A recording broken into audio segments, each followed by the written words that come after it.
Welcome back to another episode of Dark Cloud. I'm Muller, and today we're going to keep going through all these floors, because boy, there sure are a lot of them. Right, that list doesn't wrap around. Now.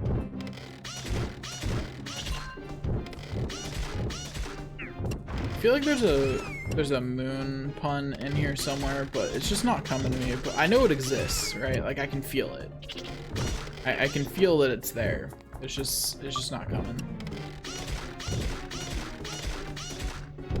Which those of you who don't like puns are probably happy about, but for all of us sane individuals, it's really unfortunate that it didn't come.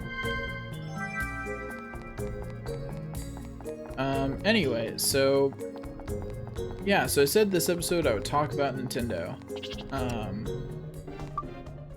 So Nintendo has done some less than scrupulous things lately. I actually angry tweeted about some of the weird arguments I was seeing for what Nintendo's done. A lot of Nintendo fanboys were really going in on the Nintendo has the legal right to do this. So I'll talk about that too. The kind of thing I was talking about in that tweet. Her set of thread, more accurately, because it was more than one tweet, because I'm verbose when I'm annoyed by things. So anyway. So let's... Ooh, that was lucky. That was scary.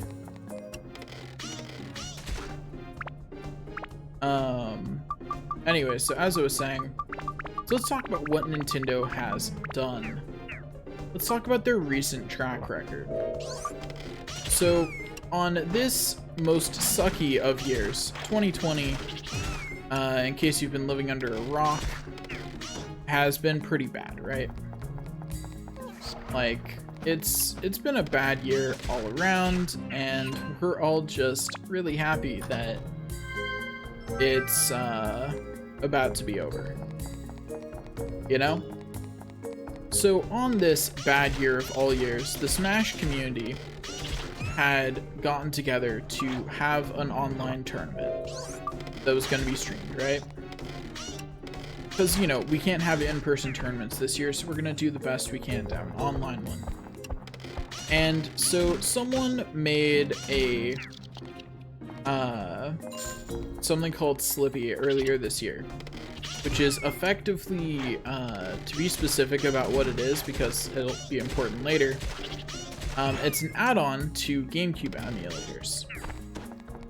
And what it does is through GameCube, through the emulator, it allows you to play Super Smash Bros. Melee online, and could presumably be edited to work for other things too, but Melee is the one that's important right now, and it's the only one that they've done so far. I'm saying that it could be added for other things because of the way that it works, because it's attached to the emulator, not attached to the game. This is important because the reason it's attached to the emulator and not attached to the game is because if it was a mod for the game, it would be illegal. Or at least it could be cease and desisted. Because it is a add-on to an emulator, it cannot be cease and desisted because emulation is completely legal. That's not debatable. Already, that court case already happened. It happened, it was won, and emulation legal. That's not a question. If you started trying to sell your GameCube software using GameCube marketing and stuff like that, you'd probably get sued for it. But just emulating it, just building software that does emulate it and using software that emulates it, completely legal. Okay, so let's start there. That is completely legal software. Oh hey, wow. Just get the exit thing right there. Let's And I was hoping that this was the exit right here, but alas, we're not quite that lucky. Okay, not this way. Let's go down and hope that there's not a closed gate at the other end of this room. There's not. Cool.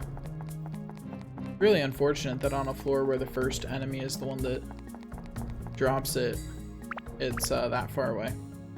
Anyway, still a really short floor, so that's good. But as I was saying, the next, the next important point. So,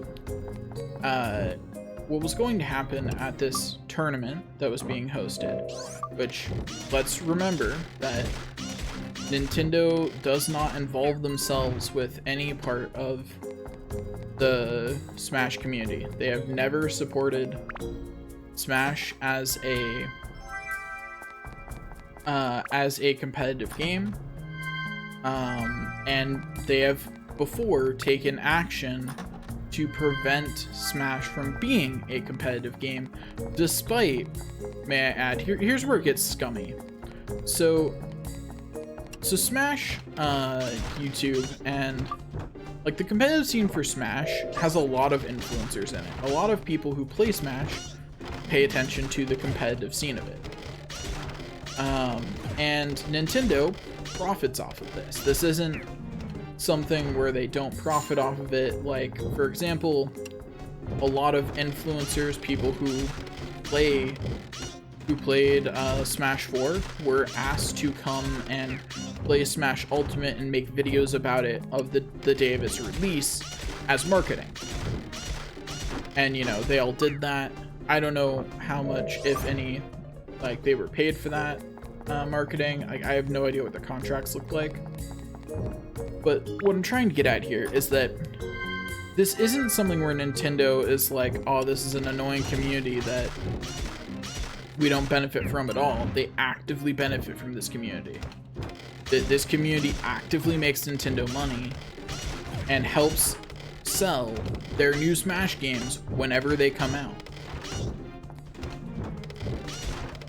Like, this community actively helps new Smash games sell.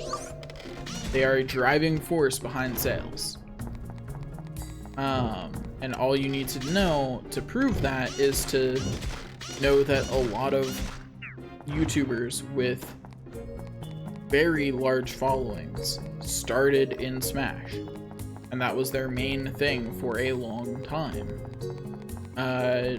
Alpharad, when he was initially getting popular, he mainly did Smash videos, and he was one of those people who made content about Ultimate right as soon as it came out and directly benefited Nintendo.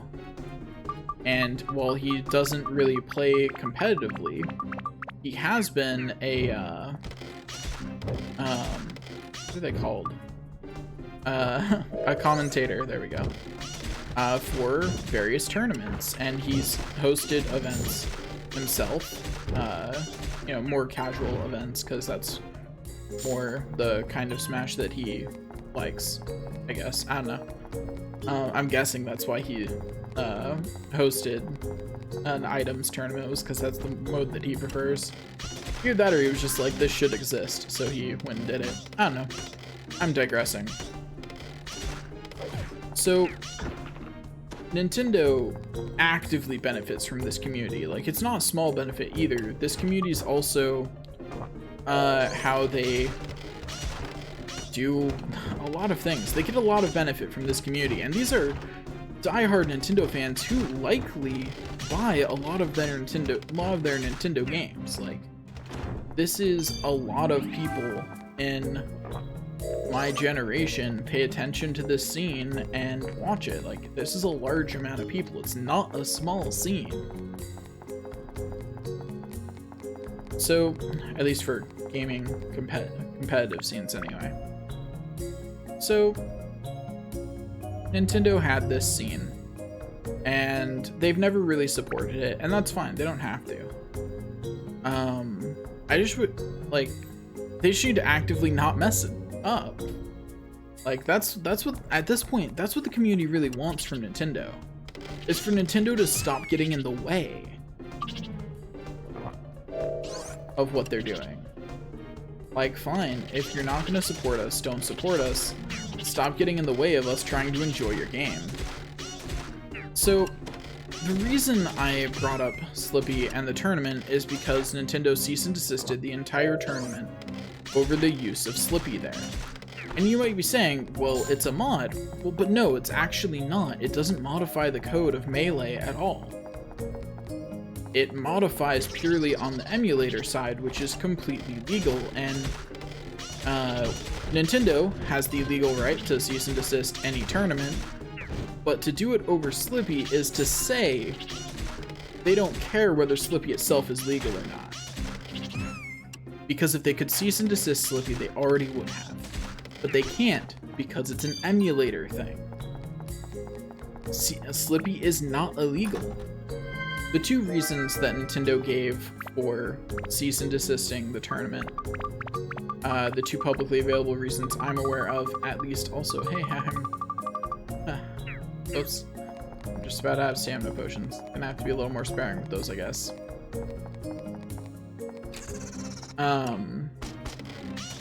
But yeah, so the two reasons I've heard them say, like that I saw in the official Nintendo releases about it, was that it required illegal copies to play, which is false.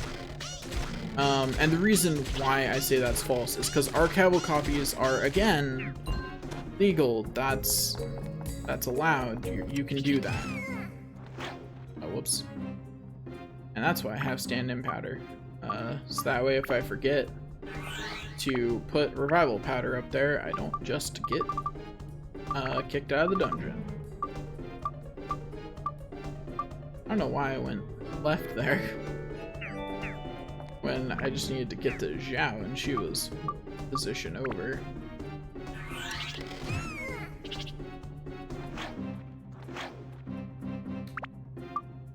Well, let's just not talk about that one, yeah?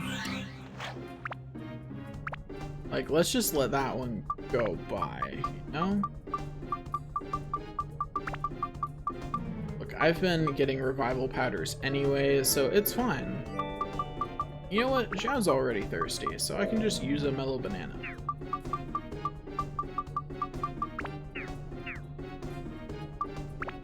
Okay,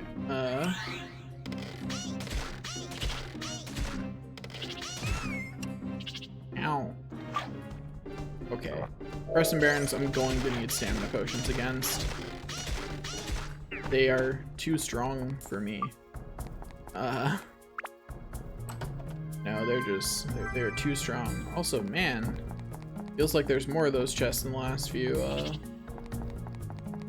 there's the, I was like, where's the slot for the key? Oh, that helps if I actually have a key, you know? That would help. If I actually possessed a key. Oh yeah, key. Well, I'll head back that way eventually. But anyway, as I was saying, so the way emulators work is they need some kind of ROM, right, on your computer in order to play the game. And now what Nintendo's alleging is that any ROM that you could use for an emulator is illegal. This is just a lie. Like, there's no way they don't know that archival copies are legal. They are. Distributing them to other people, absolutely illegal. Downloading them off the internet, absolutely illegal.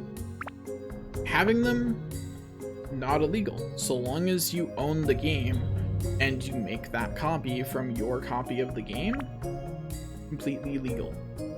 And the reason why is because physical copies degrade. It's to make sure that in 40 years, there's still a potential for a working copy of, say, the original Final Fantasy.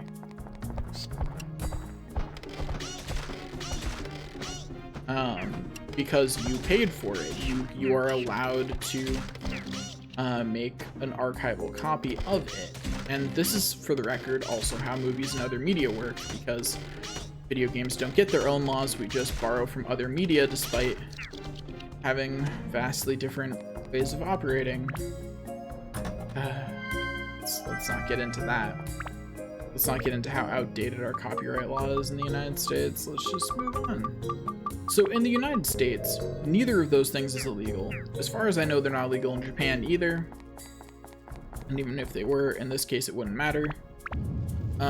So Nintendo just lied about why the tournament was, and it's purely a PR move because a lot of people probably don't know enough about law to know that those kinds of emulation are not illegal. They probably don't know enough about the relevant law to realize that Nintendo is lying. And if you scroll under that on Twitter, you'll see that that's true. Most people don't know that that's a lie. They don't know enough about the way copyright law is to know that that's not a true statement. Because, surprise, surprise, a lot of people just haven't brushed up on copyright law. I can't imagine why. You know, it's such a riveting subject. So, that's everything that Nintendo did recently until the Splatoon tournament. So, there was a Splatoon tournament, which, let's remember that this is the scene that Nintendo supports. Splatoon is the only esports scene that Nintendo actively supports, for whatever reason. So this is the scene that they actively support, and Nintendo, let's just go with didn't. As the best way to describe what happened. So what happened is this. There was a tournament for Splatoon that was happening, and did, for the record, still happen. The problem is that a lot of the teams for this tournament had hashtags or sayings, slogans, or whatever. I didn't actually see their names, but in their team names about the recent stuff that was going on with Melee. Effectively, the Melee community just wants Nintendo to butt out and let them play their game. Which I feel like that's pretty fair. Like, Nintendo has no way to profit off of Melee at this point. It's not like Nintendo's losing anything. And I think that's the core of why people are angry about it. Because Nintendo doesn't lose anything by not getting in the way here. They may not gain anything off of letting the community go, which is actually false. They do profit off of the community frequently. But even if they didn't, they don't lose anything off just letting the community exist. Like, just letting the community do what it wants in this scenario does not lose them anything. All it does is get them points with the community, who will now be glad that Nintendo is, even if they're not supporting them, at least just letting them exist. Because fundamentally, they're just a group of Nintendo fans who want to play the game and see who's the best at the Nintendo game. Like, considering the contempt with which Nintendo treats the people who play Melee, I wonder how they think about how the people at Nintendo who support these actions think about people who do speedrunning. Because if you think about it, they're really not all that different.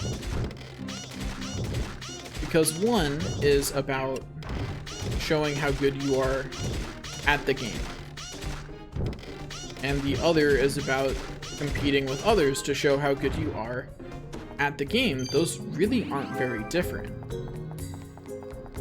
Does Nintendo see them differently? Because the Nintendo speedrunning community is huge. That's a lot of people. And a lot of them are speedrunning games from the same era that Melee's in. Come on, let this be the chest with the key, darn it. And I do need to get through that door. Ugh. It's always unfortunate when you find out things like that. I don't know why I'm bothering opening this, to be honest. There was no reason to do this. It's a big chest, it can't have what I want in it anyway. Why did I bother doing that? Anyway, but yeah, so next episode I'll go on a diatribe about how just because something is legal doesn't make it the right thing to do. And I'll talk more about that next episode, but that's the crux of what's wrong with what Nintendo is doing. It's absolutely legal, they're well within their legal rights to say that that tournament should be shut down or that the Splatoon tournament shouldn't be live streamed. That's well within their legal rights. They are, whoops, wrong one.